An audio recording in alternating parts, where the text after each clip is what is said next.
My name is David Michael Brennan, and I'm 42 years old.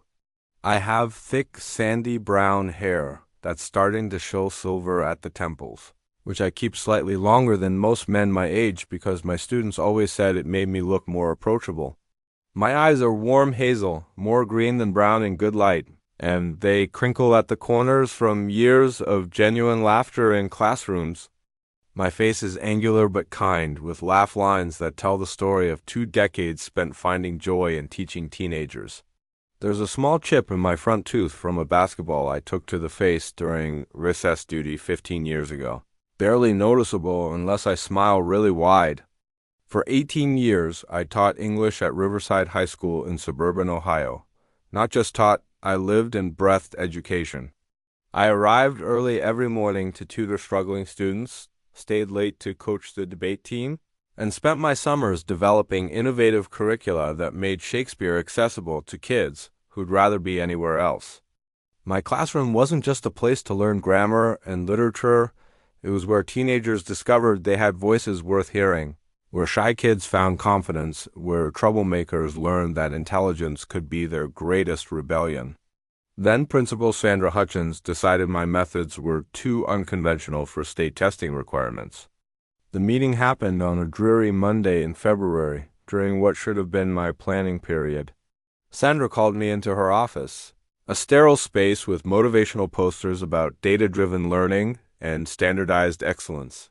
She sat behind her desk wearing one of those severe business suits she'd adopted since getting her PhD in educational administration, flanked by Dr. Patricia Wells from the district office, a woman who'd never taught a day in an actual classroom but held strong opinions about education policy. "David," Sandra began with the kind of forced smile she used during parent conferences, "we need to discuss your classroom management and curricular alignment." I'd felt this coming since Sandra took over as principal 3 years ago. She'd arrived from the state education department with grand plans about 21st century learning metrics and standardized achievement protocols. My teaching style, Socratic discussions, creative writing projects, theatrical performances of classic literature suddenly felt unstructured to her data-obsessed mindset. The district has been reviewing test scores and pedagogical approaches across all schools, Dr. Wells interjected, opening a thick folder. Your students' performance on state assessments has been inconsistent with district averages. Inconsistent. That was their word for the fact that my students scored lower on multiple-choice standardized tests, but consistently outperformed their peers on college entrance exams, advanced placement tests, and real-world writing assessments. My kids didn't just memorize literature. They understood it, connected with it, used it to make sense of their own lives. We're implementing a new curriculum structure, Sandra continued, sliding papers across her desk. All English classes will follow the same lesson plans, use the same textbooks, administer the same assessments. It's about equity and measurable outcomes. I stared at the termination paperwork disguised as a voluntary transition package. 18 years of watching kids who hated reading fall in love with books. 18 years of former students returning to thank me for teaching them how to think critically, how to express themselves clearly, how to find meaning in great literature. All of it reduced to standardized test scores and bureaucratic efficiency measures. We're bringing in Jennifer Martinez from Columbus, Dr. Wells explained. She specializes in test prep-focused instruction and data-driven classroom management. Her students consistently achieve above-average scores on all state assessments. The betrayal stung more than I'd expected. Jennifer Martinez was everything I'd fought against in education. A teacher who treated learning like assembly line production, who reduced the beauty of literature to multiple-choice questions, who measured success only in test scores rather than genuine understanding or personal growth. I understand you've contributed significantly to our school culture, Sandra added with practiced diplomacy. But education is evolving, and we need instructors who can adapt to contemporary accountability standards. I maintained the composure that had carried me through countless difficult parent meetings and administrative evaluations. 18 years of staying late to help struggling students, of writing college recommendation letters that helped kids get into schools they'd never dreamed of attending, of creating learning experiences that students still remembered and referenced years later. None of it mattered to Sandra's spreadsheets now. What Sandra didn't know was that I'd been documenting the slow destruction of genuine education at Riverside for years. Not because I planned to use it against anyone, but because I'd hoped that someday, when the pendulum swung back toward actual learning, someone would want to understand what we'd lost in the pursuit of standardized mediocrity. As I cleaned out my classroom that afternoon, removing the comfortable reading chairs I'd bought with my own money, the extensive classroom library I'd built book by book over nearly 2 decades, the student artwork and essays that decorated every wall, I thought about all the administrative secrets I'd witnessed over the years. The grade changes that mysteriously happened before state inspections, the special accommodations given to certain students to boost testing averages, the times Sandra had asked me to focus test prep on specific kids while ignoring others. I'd taught Sandra's own daughter 4 years earlier, spending extra time helping her overcome severe writing anxiety and discover her talent for creative expression. During those months of after-school tutoring sessions, Sandra had praised my dedication. "You don't just teach English, David," she'd said while picking up her daughter. "You teach kids how to find their own voices." Now that same woman was silencing me for not producing high enough test scores. 2 weeks after my termination, I received a call from Robert Chen, superintendent of Willowbrook Academy, a progressive private school about 40 miles away. I'd met him at an education conference 3 years earlier, where he'd been impressed by a presentation I'd given about using theatrical performance to teach classical literature. "David," his voice was concerned and direct, "I've been hearing troubling things about your departure from Riverside. Can we meet this week?" We met at his office, a warm space filled with actual books rather than educational policy manuals. Robert poured 2 cups of real coffee, not the bitter liquid they served in teachers' lounges, and got straight to the point. "Sandra Hutchins has been reaching out to contacts in the private school community," he said carefully. "She's suggesting that your teaching methods had become outdated, that you were resistant to modern educational standards." My heart sank. This wasn't just about career transition. Sandra was actively undermining my professional reputation in a field where word-of-mouth recommendations were everything. She's telling administrators that Riverside's test score improvements since your departure prove that your approach was pedagogically unsound, Robert continued, choosing his words carefully, that you prioritized entertainment over learning. The lies were perfectly crafted. In education, being labeled as unserious or entertainment-focused was professional death. If word spread that I couldn't produce measurable learning outcomes, no school would trust me with their students. "Why are you warning me about this?" I asked. Robert leaned back in his chair, studying me carefully. "Because I remember your conference presentation. You didn't just talk about teaching techniques, you demonstrated how real learning happens. You showed us a video of your students performing Macbeth, and it was clear they didn't just memorize lines. They understood the psychology, the politics, the human truths in that play." He paused, pulling out a folder from his desk drawer. "Also because I have an offer that might interest you." That afternoon, Robert outlined his proposal. Willowbrook Academy was expanding their humanities program, looking for an educator who understood that real learning happened through engagement, critical thinking, and personal connection with material. They wanted someone who could demonstrate that rigorous education and standardized test preparation weren't the same thing. "I'm offering you the position of head of English department," Robert said. "Complete curricular autonomy, small class sizes, and students whose families chose this school specifically because they want education that goes beyond test preparation." The opportunity was everything I dreamed of during my years of fighting standardized curricula. A chance to teach the way I'd always believed was right, with administrators who valued genuine learning over statistical performance. "There's one thing you should know," Robert added with a slight smile. "We compete directly with Riverside in academic competitions, debate tournaments, writing contests, college placement statistics, our students and theirs are often compared in local media. The situation wasn't coincidental. Robert had been watching Riverside's decline under Sandra's leadership, waiting for the right opportunity to demonstrate what real education could accomplish. I accepted his offer immediately. The next 4 months preparing for the fall semester were the most energizing of my career. I designed courses that integrated literature, history, philosophy, and writing in ways that helped students understand how ideas connect across disciplines. Instead of teaching to tests, I was teaching students how to think, how to question, how to find their own voices in dialogue with great writers throughout history. I called my approach connected learning because great education happens when students connect with material, with ideas, with each other, and with their own developing understanding of the world. While I was developing my new curricula, I learned what Sandra was doing at Riverside.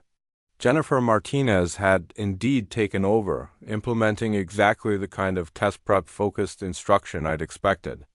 Classes spent months drilling multiple-choice strategies instead of reading full novels. Writing instruction focused on 5-paragraph essay formulas rather than helping students develop their own voices. Literature was reduced to bullet-pointed summaries designed to maximize standardized test performance. The education press initially praised Riverside's data-driven efficiency improvements, but parents and community members were less impressed.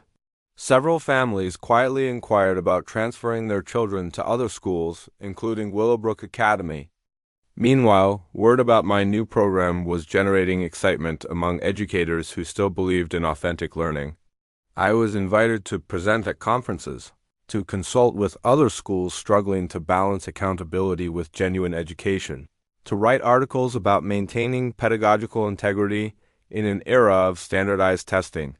3 weeks before the school year began, Sandra called me. "David," her voice carried forced warmth, "I've been hearing about your new position. Perhaps we could discuss how our schools might collaborate."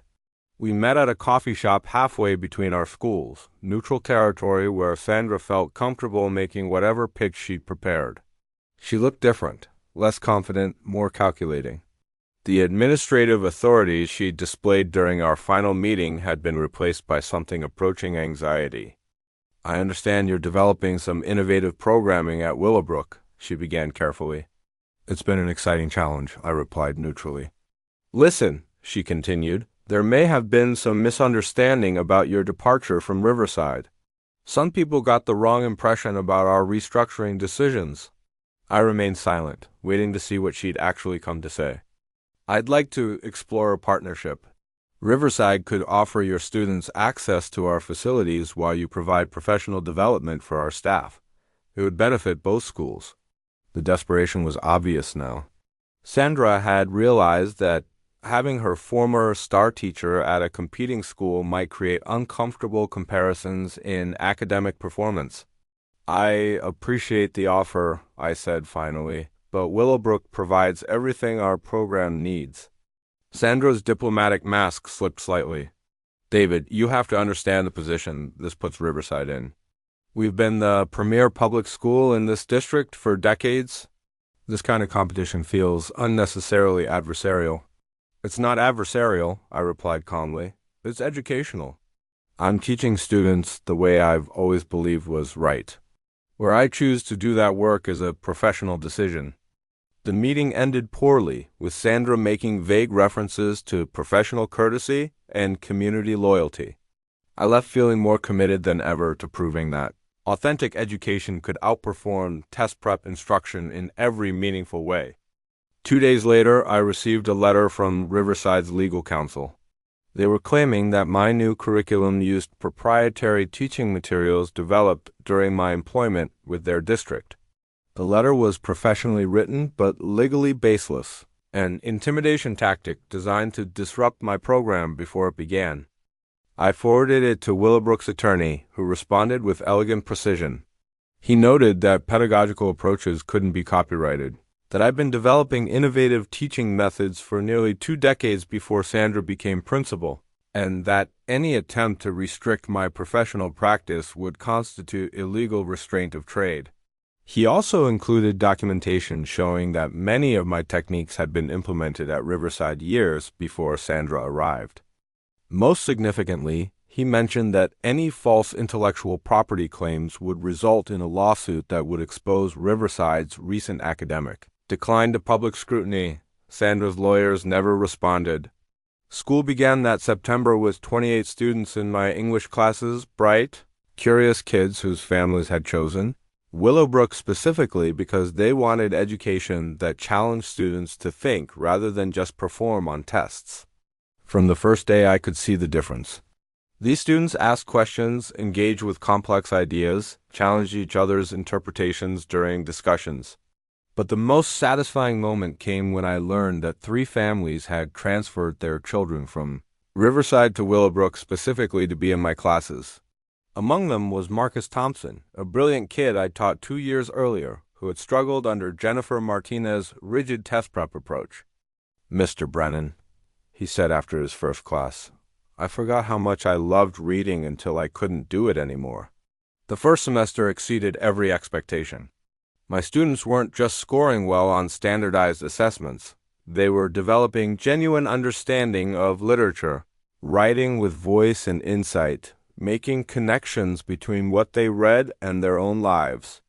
Parents reported that their children were actually excited about English class, discussing books and ideas at home, choosing to read for pleasure. Meanwhile, Riverside was struggling with their new approach. Test scores had improved marginally, but at enormous cost. Several experienced teachers had requested transfers to other schools. Parent complaints about drill and kill instruction were increasing. Most telling, the school's college placement rates were declining as students arrived at universities unprepared for the kind of critical thinking and analytical writing that higher education required.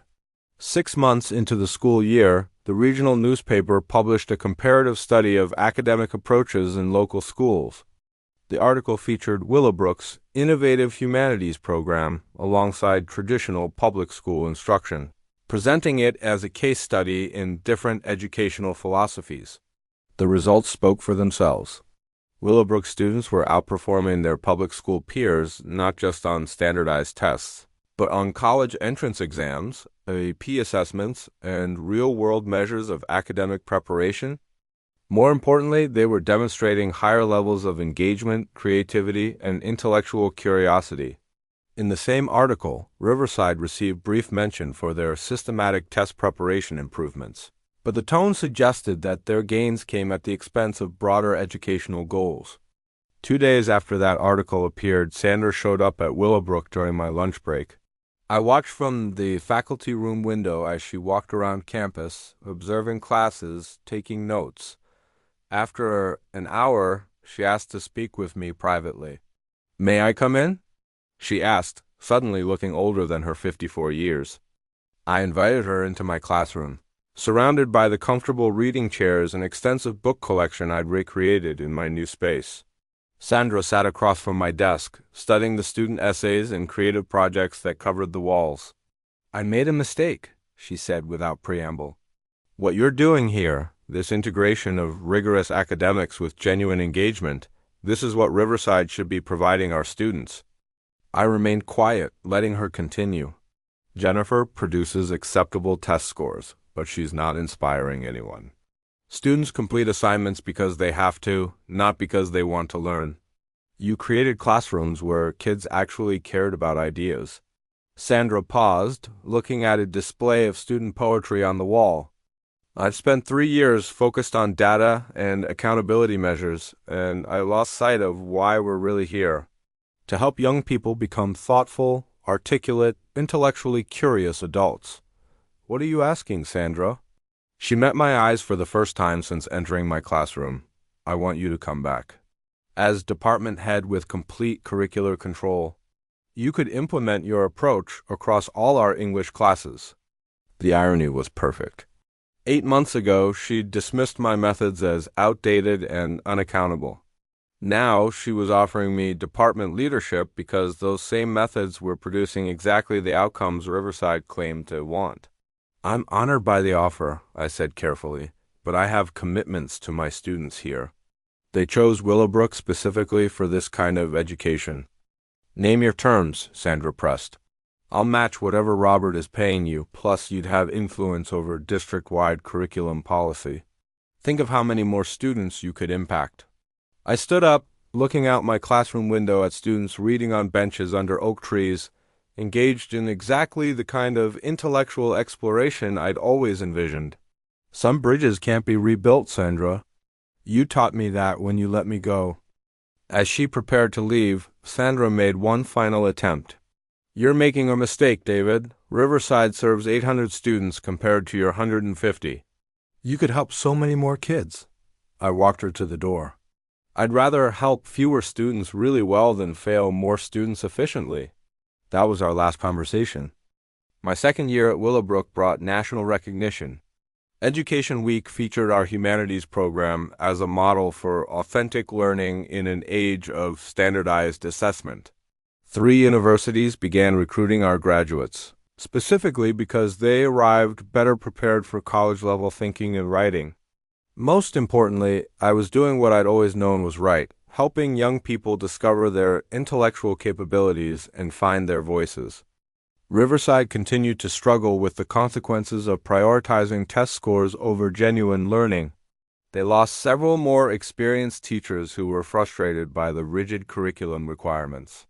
The school's reputation for academic excellence, built over decades, was gradually being replaced by a perception of educational mediocrity disguised as efficiency.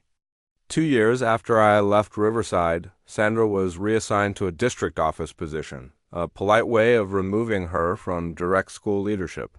The school board quietly began looking for administrators who could restore the academic reputation that had been compromised by excessive focus on standardized metrics. The vindication I felt wasn't bitter. It was the quiet satisfaction of proving that real education works better than educational theater. Great teaching wasn't about producing data points for administrative spreadsheets. It was about helping students develop the intellectual tools they'd need throughout their lives. 3 years after joining Willowbrook, I was invited to deliver the keynote address at the National Council of Teachers of English annual convention. The invitation specifically mentioned my demonstration that rigorous academic standards and authentic learning are mutually reinforcing, rather than competing priorities.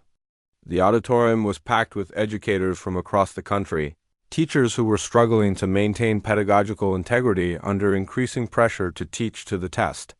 Sandra was there, seated in the middle section, alone. During the reception after my speech, she approached. "Congratulations," she said simply. Her voice carried genuine respect now. That was exactly the message educators needed to hear. "Thank you for coming." She studied my face for a moment. "You know, I've been thinking about that day I asked you to leave Riverside. I was so worried about district accountability measures that I forgot what made our school special in the first place." I nodded but remained quiet. "I see now that you weren't being resistant to standards," she continued. "You were upholding the highest standard of all, actually educating students rather than just preparing them for tests." "Fear makes us lose sight of our real mission sometimes," I replied. Sandra smiled sadly. "Indeed it does. I hope you know that watching your success has been both humbling and educational for me." As she walked away, I felt something unexpected, not triumph, but closure. The frustration that had driven me during those first difficult months had transformed into something more valuable, the deep satisfaction of work that mattered, recognition earned through student success, and educational vision validated by young people who discovered they were capable of more than they'd imagined. Today, I lead a humanities program that has become a model for schools nationwide. We've proven that rigorous academic standards and authentic engagement aren't opposing forces, that students can both love learning and perform well on assessments, that great education serves students better than efficient test preparation. Sometimes, during the quiet moments before classes begin, I watch my students discussing books they've chosen to read, debating ideas that matter to them, writing with voices they've discovered through our work together. These are young people who understand that education isn't something done to them, but something they actively pursue, that literature and writing are tools for understanding themselves and their world. In my office, I keep a letter from a former student who graduated 3 years ago. She wrote, "Mr. Brennan, I wanted you to know that everything you taught us about thinking critically and writing clearly has made college so much easier. But more importantly, you taught us that our ideas matter, that we have something valuable to contribute to important conversations. That's a lesson I'll carry for the rest of my life." That letter represents everything I'd tried to achieve at Riverside but was never fully empowered to pursue. Sandra taught me something valuable, though not what she intended. She showed me that educational integrity isn't negotiable, that authentic learning serves students better than test prep efficiency, and that sometimes the best response to being undervalued is simply creating educational experiences so meaningful that their worth becomes undeniable. The last lesson I taught at Riverside was about literary themes in standardized test passages. The first lesson I taught at Willowbrook was about finding your voice through great literature, reading, discussing, and writing about books that help us understand what it means to be human. Both lessons address state curriculum standards, but only one was designed in an environment that valued the student as much as the standard. In the end, Sandra was right about one thing: education was evolving. She just misunderstood what direction it was heading. While she chased standardized efficiency, I pursued authentic engagement. While she courted data points, I built genuine understanding. While she focused on test performance, I invested in intellectual development that would serve students throughout their lives. The results, as always, spoke for themselves. Sometimes the best revenge isn't proving someone wrong about your methods. It's proving so thoroughly right about your students that their mistake becomes a cautionary tale about the difference between education and training. And in the quiet satisfaction of a student who's discovered they love learning, in the grateful recognition of families whose children have found their intellectual voices, I found something better than revenge. I found my calling and the courage to protect it.